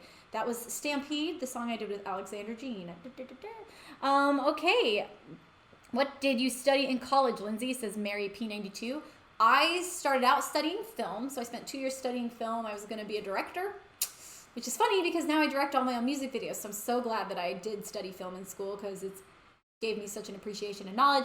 And then I ended up getting a degree in recreational therapy. So I was going to be a rec therapist. I was going to work at treatment centers for troubled teenage girls, which is ironic because while I was studying, and I remember I was like, wanting to work with girls that had eating disorders and like mental disorders like that and lived in treatment facilities. And then while I was in the middle of school, I learned that I myself had an eating disorder. So it's just kind of funny. It's like I was drawn to something probably because it's like I didn't accept it yet and I didn't know I was struggling with an eating disorder. But I think internally and intuitionally, a lot of times we know a lot more than we think. And it's like I think I was drawn to it because I needed help, which is interesting. So that's why I love talking about all that kind of stuff because it's what I studied in school and it's personal to me. Okay. What other songs do you want to hear?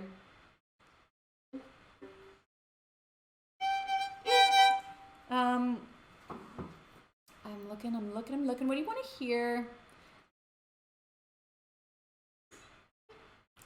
Someone says Shatter Me. Sorry, not Shatter Me. Someone says Song of the Cage Bird. I haven't played that in so long. It's from my very first album. Let me see if I can remember it.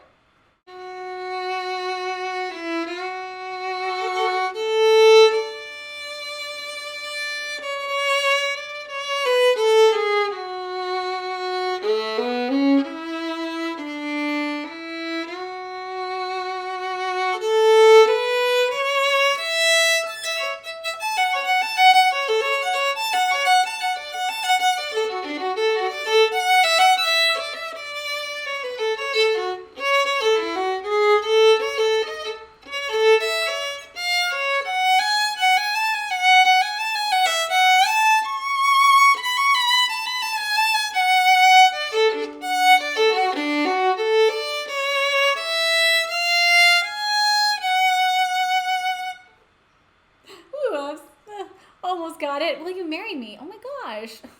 Well, take me to dinner first. I mean, till the light goes out.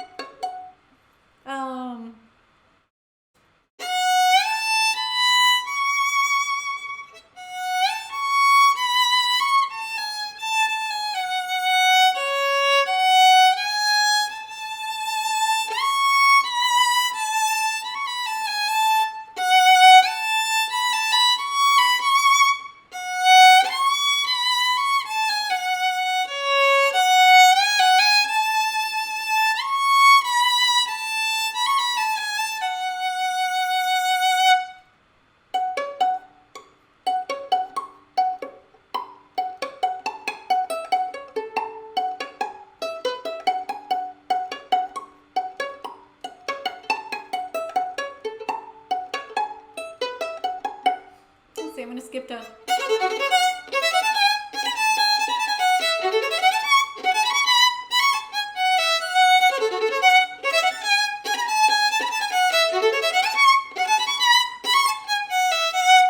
That's bits and pieces of Till the Light Goes Out. Okay, I'm gonna play a little bit of Phantom of the Opera. I keep singing that one.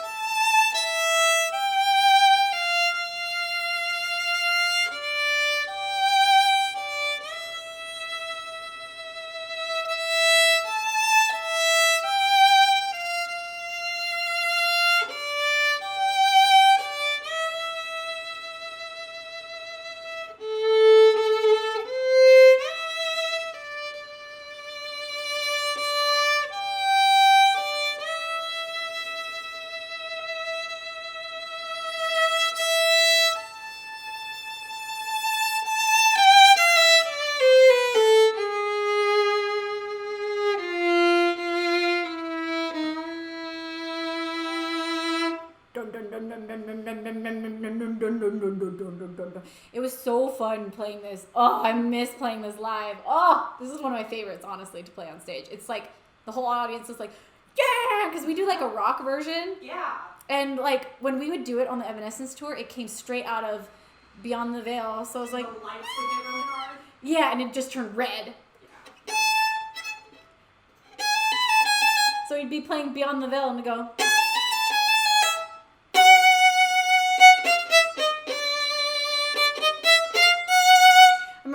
I love mashing songs together in shows, like surprise transitions or just like kind of bleeding into one from the other or putting them on top of each other. I just feel like it makes it creative because as a writer and as a musician who makes music, once you finish your album, the song is like, it can't change anymore. It's done. And it becomes, now it's something that we just get to redo or you just get to share, but it's like unchanging. But when you do it live, it gives you the liberty to make the song kind of feel like it's alive again and it's able to change. So I love that. So anyways, it was really fun coming out of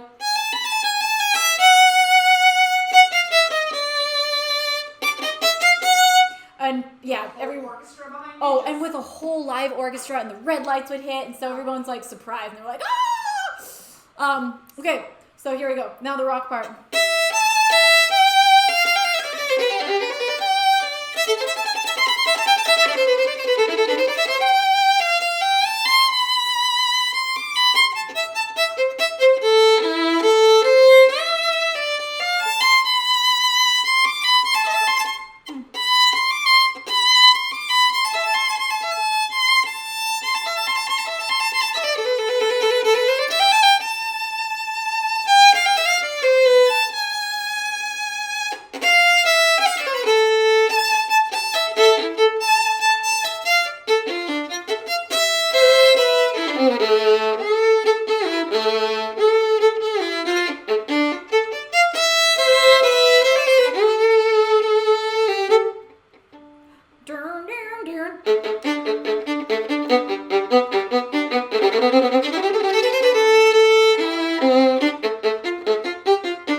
You know what's funny?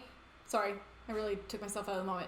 On the Evanescence tour, so we had a different orchestra almost every night. Like sometimes you'd see some familiar players that like traveled from show to show, but most of the time it was like a fresh orchestra that we'd have to like have a sound check with, and the conductor would have to lead. And so, but that part always has a lot of harp in it, so it's really pretty. The harpist is playing, and so every night I liked to like sometimes interact with the orchestra, and so I'd always walk up to the harpist, you know, at this part and play with the harpist, and they were always like just playing like, she's right, what's she doing? Anyways, think of me.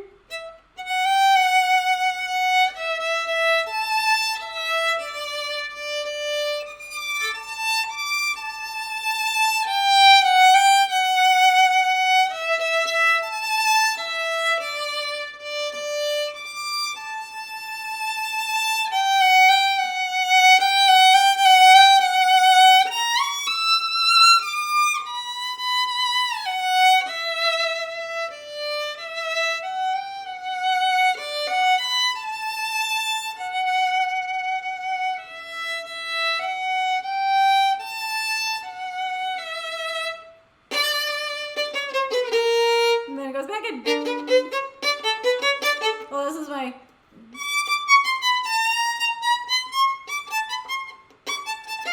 Bum, bum, bum, bum. Oh, that was like my favorite part. Where did it go? Ugh. Okay, moving on. That's a long song. That song lasts like 9 minutes, the full version. Even on tour, we actually cut it down. We cut out a section because it's like a almost 10-minute song. That was my song to get everything down and packed away before you got off stage. So every time you play it, I'm like, oh gosh. You're like, hurry, get everything down. Especially that tour, because we had to get 2 bands worth of stuff all in trucks and trailers, like 2 headliners. It was a lot. Also, that song's funny because on that tour, I remember I'd look over side stage and the dancers would do planks. After doing it, that show was hard. Also, I forgot to mention when we were showing you the costume changes. So if anyone was here when Lindsay and I were showing the costume changes, I forgot to mention that I was wearing 3 layers of costumes in outdoor amphitheaters in the summer. 110-degree heat. Sometimes 110-degree heat. And I'm wearing thick, long-sleeved turtleneck costumes. 2 of them, and then a short-sleeve costume. So I was wearing 3 layers of costumes. And so by the time I get to that last layer, I mean, I was drenched in sweat. But I would anyways. put that dress on you, and it was like, whew, someone grab a towel. Seriously, I was like just...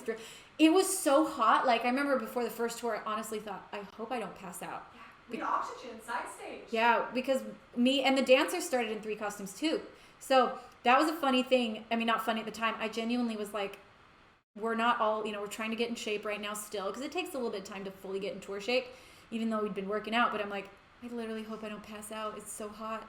No one ever did. We never passed out. But dang, some nights were so hot that literally just sweat dripping, just trying to hold that bow.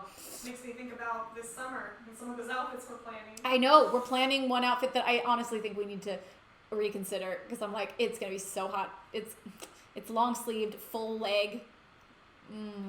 But it's really cool, but okay. Let's see. Do we want to do one more giveaway? Yeah, let's do one more giveaway. We still have about 20 more minutes left. I'm gonna play one more song, and I'm gonna play a song, and then after that song, we're going to do a giveaway. Okay, someone asked for an Evanescence song, so since I've been talking so much about the tour, and since I love them so much, I'm gonna play My Immortal. Yeah, that's the key. I did this years ago just as a fan, you know, hoping that one day I'd be able to work with Evanescence, you know, never thinking, you know, I would actually get to not only work with them, but become friends with them, tour with them, like hang backstage and have barbecues and hang out. Like, I don't know, it's pretty cool, you know, to think that I just made this song years ago purely as a fan.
All right. Put you in a little somber mood right there. Oh, and she would sing that and we'd hear it from backstage. She is such a great performer. By the way, Evanescence and Hailstorm, Lizzie Hale's band, are going on tour together. So, you know, I'm supposed to be here promoting my tour, but I also want to call out my girls too. Countdown. All right, countdown, guys. We're going to do a giveaway. So in 5, 4, 3, 2, 1, type exclamation giveaway into the chat. Whatever it is. I don't know. US only, please. Yes, this is for US only. Can I say that if they know someone in the US, they can have it shipped? I think so. Yeah. All of our winners who have been out of the US have actually chosen people that they know in the US to just receive it. Oh, that's really That's kind. giving them as a gift, yeah. Oh, that's so sweet. Yeah, so if you're outside the US, you can still join. You can either give it to another fan that's in the US, or you can send it to maybe somebody in the fan group or in the Discord. Or you can, you know, if you have a family member, so you can still get it. But, because I don't want to leave anybody out. And it's, I like legally can't send auction items apparently to, I mean, not auction items, but whatever. Giveaway. Yeah. Also, don't forget, we have these being auctioned off. Speaking of auction, also type in exclamation. Did I do that? Did you think half an eaten cookie? Did I do that? Why would I do that? Oh, they're so good. I have a couple Thin Mints over there. There's the cutest little girl at church that always gets me. She's always like, do you want to buy a go? She knows I'm a sucker. She always comes to me first whenever she sees me there. Okay, while we're waiting, I'm just going to play a song. Yeah, we got a minute and a half. I live in France, someone says. Hello. Welcome from France. Thin Mints are the best. They are by far the best of all the Girl Scout cookies. I'm not a Samoa fan. I'm sorry, I'm not. I love them. You love Samoas? Yeah. You want to grab me a box next time? I will get you a box. She'll be so excited. She'll be like, oh, something other than Thin Mints for you, my lady? Not the usual? Okay, what song do you want to hear? Well, I'm just gonna play one. Oh, Mirage.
Because I think we have a winner. We have a winner. It is Melanak 161. Melanak 161, you are the lucky winner of a item of your choice. Let me remind you what you can get. You can get one of my CDs. Actually, I believe, I have 2 Brave Enough albums. Someone took the other one. So we've got Shatter Me. Oh, wait, that was the Brave Enough jacket. Oh, we didn't get a... Oh, no, it was the Artemis album. So sorry, Artemis album is no longer available. But we have a Brave Enough, Shatter Me album, and a Warmer in the Winter. We have a comic book left. We also have this little shell purse from my Disney Princess video when I was Ariel. We have these cute little skirts from the dancers on tour. I believe that is about it. Wow, we've really gone through a lot of stuff. So yeah, pick your poison. Pick which thing you want. Congrats on winning. All right, I'm gonna continue with Mirage.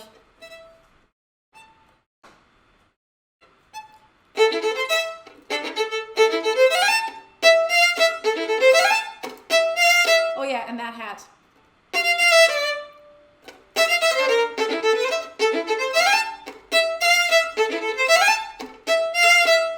Digga-digga-doom.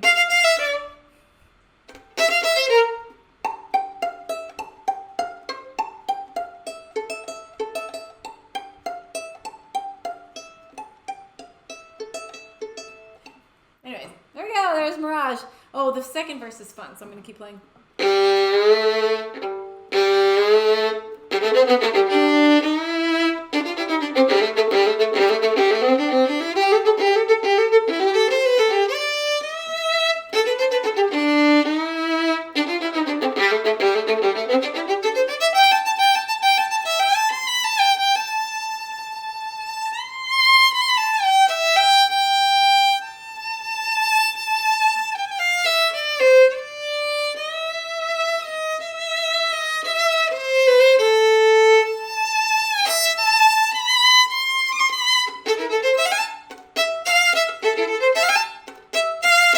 Da digga digga doom. Da digga digga doom.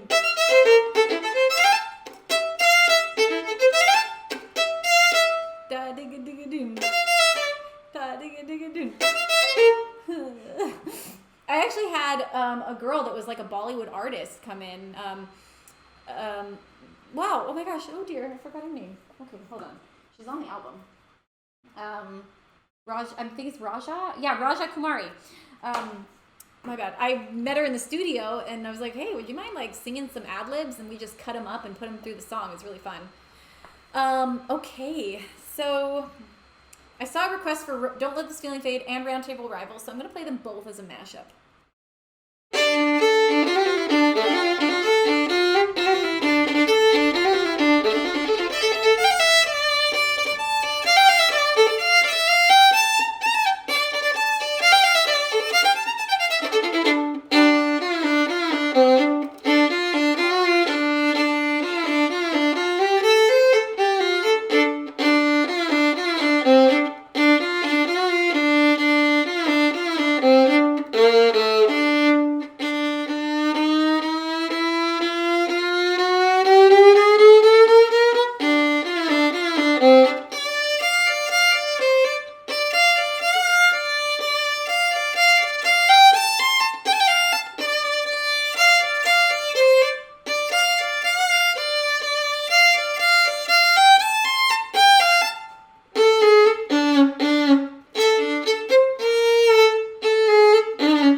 Cool.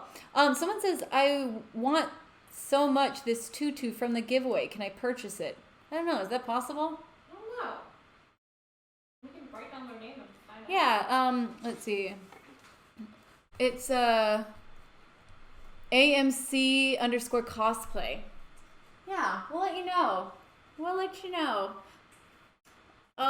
Okay. So, yes. So, okay, I'm like losing my train of thought. I've now been streaming for almost 6 hours. Almost there. Wow. That's a lot of time. It is. Like 2 hours exhausts me on streams. Like it's actually gone by super fast. Like it's been really fun. I really enjoyed it, and it was so fun to like hang with you guys. Feel like we're really hanging out. Play for you guys. And You should tell them about how you answer questions in Discord. Yes. So please, guys, join the Discord. It's a lot of fun.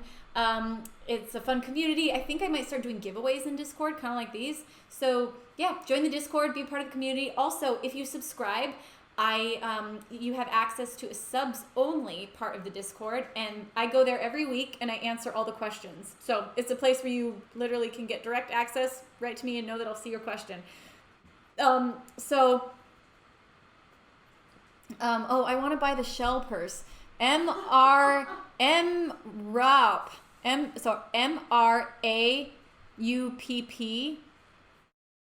4562. We'll see what we can do. Okay, what was I saying?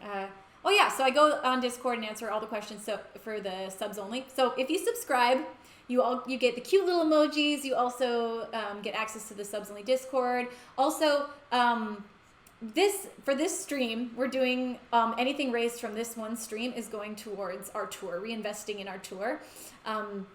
And then, sorry, now everybody's asking for things. I'm sorry, I shouldn't have opened up that can of worms. Can I buy the skirts? Yeah, I feel bad. I should probably just put them all on sale for like not very much, but I wanted to give away stuff. I wanted to make it. What? Why don't we just go ahead and sell those two to the people asked, and we'll do giveaways in your Discord with the rest of it. Well, yeah, we'll do some giveaways in the Discord with the rest of the stuff that I have. If anybody they're like, I want the other stuff. All of that's being reinvested into Yeah. new stuff that will then in turn give away. Yes, it's all being reinvested into new costumes that will then get given away again. So it's really fun, and also, yeah, I thought people would really want the skirts. Now everybody in the chat is like, I want the skirts. Let's see. Okay. Trust us when I say we have a lot of old costumes that will find their way to give away. We do. We have a lot of old costumes. So if you guys like that kind of stuff, if you're liking that, then let me know. We can do more. About 5 more minutes? Yeah, about 5 more minutes. I want to remind you guys that we are going on tour this summer. I'm so excited. That's what we're doing right now. We're like, doing this stream to get people excited about tours. So please, if you haven't checked it out yet, you can type !tour into the chat and it will take you to our tour dates. You can see if we're coming to a city near you. We're doing the US, and I would just love to see as many of you as I can. I'm so excited. I think it's going to be a really magical time to tour. Let's see, what else? Also, you can use !Prime here, and it will give you a link to subscribe through Prime, which is pretty cool. You get 1 free prescription per month if you have Amazon Prime. So, what? Subscription. Did I say subscription? Prescription. Prescription. I'm sorry. I'm really starting to get foggy. I've been talking, summer. and also, mind you, I haven't eaten since I had a shake this morning. I ran out of time, so I just had a quick, little protein shake. I'm starving. I'm gonna eat. On its way. I mean, I've munched on a couple Thin Mints over there, but that's literally about it. So I'm food deprived. I'm exhausted, and so not prescription. I can't give those. Now what? Food is 10 minutes away. Exciting. We ordered food from Takoya. Please sponsor us. Okay. Anyways, all I just want to say is I've really enjoyed this community here. Thank you so much for being here. Check out our tour dates, !tour. Please join the Discord, !Discord. Wow, so many exclamations. Check out the auction. Wait, what? Thank you, everyone. And thank you, everyone. Seriously, thanks for hanging out with us. If any of you were here the whole time, bless you. Let me know in the chat. Tell me if you were here the whole time. All 6 hours. Go get some food. I will go get some food. I'm sorry. That wasn't the plan. It's just kind of what happened. Like, we have a bunch of snacks set out for us, but we've just been kind of go. See you in August. Oh my gosh. Been here the whole time. Amazing. Almost the whole time. That counts too. 6 hours. Wow. Yep, it's all 6 hours. Oh my gosh. Here since the start. Here for it. Oh, you guys are the best. Like, seriously, I've loved this community. It feels very tight knit. It kind of, said this before. It just reminds me of when I first started and I had a small community, which is kind of a fun feeling that I've missed. Okay, I'm going to do another song. I've seen Shadows requested, so I'm going to do that real quick.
I think that was my last song. I think that was my last song of the day. I know I've said it before. Thank you again for being here, for participating, for chatting, and again, I can't wait to see you on tour. I really hope you guys, please spread the word. Tell your friends about it. Like, it's a time where I'm really excited to get to celebrate with lots of people. So yeah, I can't wait to see you this summer.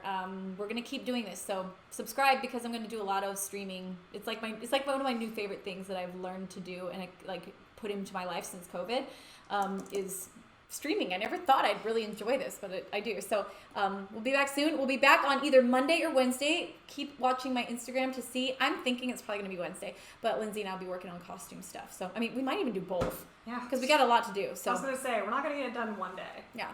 So anyways, maybe we'll do Monday afternoon, so we can go to the Fabric District in the morning, and then we can do stuff, and then we'll do Wednesday early. Cool. Okay, so we're probably gonna do Monday and Wednesday. Someone says they barely got here. I'm really sorry, but I'm exhausted. You can watch it, it's gonna live up. The VOD, It's 6 hours, so enjoy. But anyways, okay, I'm gonna stop saying thank you. I'm just getting so fuzzy. So, see you soon.